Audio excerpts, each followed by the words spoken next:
आज महत्त्वाचं काम आहे की गेली 2 वर्ष ठाणे महानगरपालिका क्षेत्रामध्ये क्लस्टर आणि SRA या प्रकल्पांतर्गत मी काम करत आहे. कारण की माझ्याकडे प्राप्त तक्रारीनुसार काही गोरगरिबांच्या घरांचा प्रश्न आहे. काही गोरगरिबांना जागा घेऊनही घरं दिलेली नाहीत. काही कातकरी आहेत, काही आदिवासी आहेत, काही गावखेड्यातील आहेत. त्यांच्या वडीलविपर्जित जमिनी या क्लस्टर आणि SRA अंतर्गतील विकासकांनी गिळंकृत केलेल्या आहेत. क्लस्टर आणि SRA मी फक्त माझं कन्सल्टिंग क्षेत्रातलं काम करता करता मी विविध प्रकल्प आता पाहिली. मला वाटतं इथे रामचंद्रनगरला समतानगरकडे रस्ता नव्याने वळतो. रमेश वैती जे माजी महापौर रमेश वैती यांच्या बंगल्यांकडून समतानगरकडून वळतं रस्ता. त्या रस्त्याच्या समोरच एक SRA प्रकल्प फार जुना झालेला बंदिस्त पडलेला आहे. मग समोर देवाशोका झालेला आहे.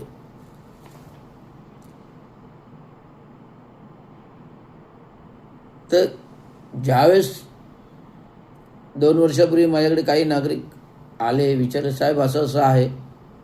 मी जेव्हा कलेक्टरला ऑफिसला गेलो होतो तेव्हा कलेक्टर ऑफिसच्या गेस्ट हाऊस समोर काही आदिवासी लोक आंदोलन उपोषण करायला बसले होते त्यांच्या हक्काच्या जागेबाबत, घराबाबत. त्यावेळेस मी स्वतः जाऊन विचारपूस केली, काय बाबा, काय विषय आहे, काय प्रॉब्लेम आहे, काय प्रश्न आहे, तर तुम्हाला मी जिल्हाधिकाऱ्यांकडून न्याय मिळवून देऊ शकतो. साहेब असं असं काय. त्यांनी मला पूर्ण तो 8-9 मागण्यांचं पत्र दिलं. बघितलं, जे लोक धुरंधर लोक एवढ्या वर्ष वास्तव्य करतायत केवळ क्लस्टर आणि SRAमध्ये सोसायटी फॉर्म करून बिल्डर नियुक्ती करतायत आणि बिल्डर राजरोसपणे त्यांच्या जमिनी हस्तगत करतायत, ते पण गुंडांकरवी दादागिरी करून. तर अशा प्रकारे राष्ट्राच्या संविधानिक लोकशाही घटनेच्या कायद्यामध्ये सर्वांना वैयक्तिक राहण्याचा अधिकार आहे, स्वतंत्र व्यक्तिमत्वाचा अधिकार आहे, व्यक्ती स्वातंत्र्याचा अधिकार आहे, नैतिक मूल्याचा अधिकार आहे, सर्वांना स्वतंत्र आहे. तर सर्वांच्या हक्क जमिनी जतन करण्याचा अधिकार त्यांना प्राप्त आहे. मग जर अशा कोणी गोष्टी करत असेल तर अशा विकासकांना धडा शिकवायला पाहिजे. म्हणून मी संपूर्ण गेले 2 वर्ष क्लस्टर असेल, SRA असेल, माझा काही संबंध नाही, परंतु मी अभ्यास करायला लागलो. जसं जसं मी एक एक प्रकरण अभ्यास करायला लागलो तसं मला प्रकरण समजायला लागलं की कुठे पाणी मुरतोय आणि कशाप्रकारे पाणी मुरतोय, कुठे पाणी मुरतोय, कशाप्रकारे पाणी मुरतोय हे जेव्हा कळायला लागलं त्यावेळेस मला कळतंय की बिल्डर एवढे गडगंजे का होत आहेत. आता नुकतंच नारायण पवारांत ठाणे महानगरपालिकेच्या संदर्भात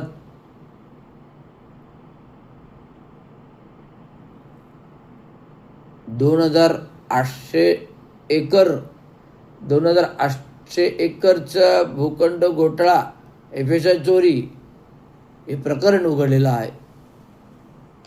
आणि हे प्रकरण उघडणं, पेपरमध्ये बातमी येणं आणि ठाणे महानगरपालिकेच्या TDO शहर विकास विभागाला आग लागणं हे कुठेतरी संयुक्तिक योगायोग जुळून आलेला आहे. त्यामुळे राजनैतिक विचार करता अनेक आरोप प्रत्यारोप आले की ही आग मागे सुद्धा एकदा लागली होती, शहर विकासाला पेपर जळून खाक झाले होते, आणि आता सुद्धा ही आग लागली की परपतबी लावली गेली का काही प्रश्न मिटवण्याचा हिशोब आहे सत्ताधाऱ्यांचा, हा त्याच्यामध्ये संशयाची पाल आहे. तर मी सांगू इच्छितो, मी जो काही 2 वर्ष अभ्यास केला आहे त्या अभ्यासांती काही ठिकाणी 5 महत्त्वाचे प्रकल्प आहेत. सर्वात मोठे SRAमधील त्याच्यामध्ये ज्या विकासकाला SRA म्हणून प्रकल्प सोसायटीने मंजूर केलेला आहे, सोसायटीने नाव दिल्यानंतर SRAने ज्या प्रकारे प्रकल्प मंजूर केलेला आहे, जो विकासक आहे तो विकासक काय करतो, जे झोपडपट्टीवासियांचं जे काही घरं बांधायचा ते कामं तो चालू करतो आणि त्याला विक्रीचा, त्याच्या स्वतःच्या फायद्याचा विक्रीचा भूखंड असतो. तो विक्रीचा भूखंड त्याला तो बाहेरची कंपनी आणतो आणि कामाला सुरुवात करतो आणि रेराची परमिशन घेतो. झालं, एकमेकाचे म्युच्युअल अंडरस्टँडिंग ॲग्रीमेंट करतो का झालं. परंतु तशी प्रोसिजर नाही आहे, तशी नियमावली नाही आहे. कुठे तशी SRAमध्ये कुठल्याही प्रकारची नियमावली नाही आहे, क्लस्टरमध्ये कुठल्याही प्रकारची नियमावली नाही आहे. त्याला नियमावली झोपडपट्टी पुनर्वसन योजनाची जे काही आहे ते पूर्ण वाचलेली आहे. त्याच्यामध्ये ह्या गोष्टी कुठेही अंतर्भूत नाही आहेत. आता जर मी आहे आणि मला 2 मुलं आहेत, बरोबर आहे, मी आहे, मला 2 मुलं आहेत. आता ती माझी 2 मुलं मोठी झाली, बरोबर आहे. आता मी आहे आणि माझी 2 मुलं आहेत. आता माझं नाव त्या मुलांना प्राप्त होतं, अमुक अमुक अमुक अमुक दोघांनी नाव प्राप्त होतं.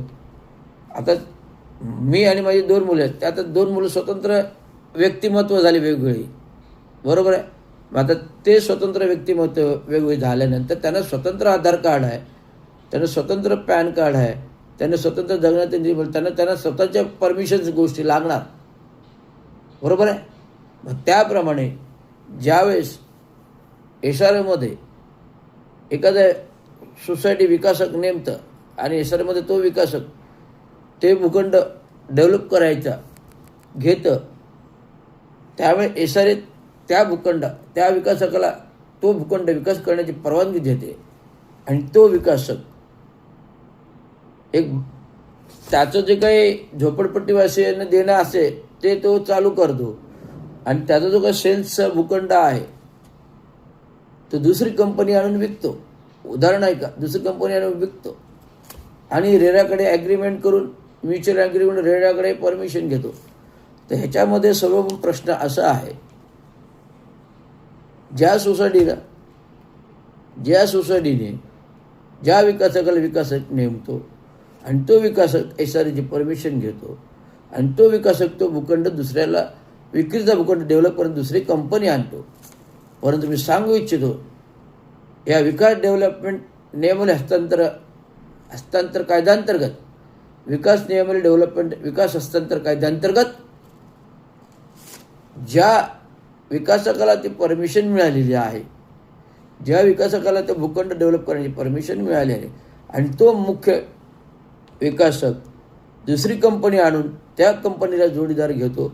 परंतु मी सांगू इच्छितो की तो विकासक ज्या कंपनीला विकतो ते म्युच्युअल ॲग्रीमेंट करताना त्याच्यासोबत सरकारी थर्ड पार्टी असणं गरजेचं आहे.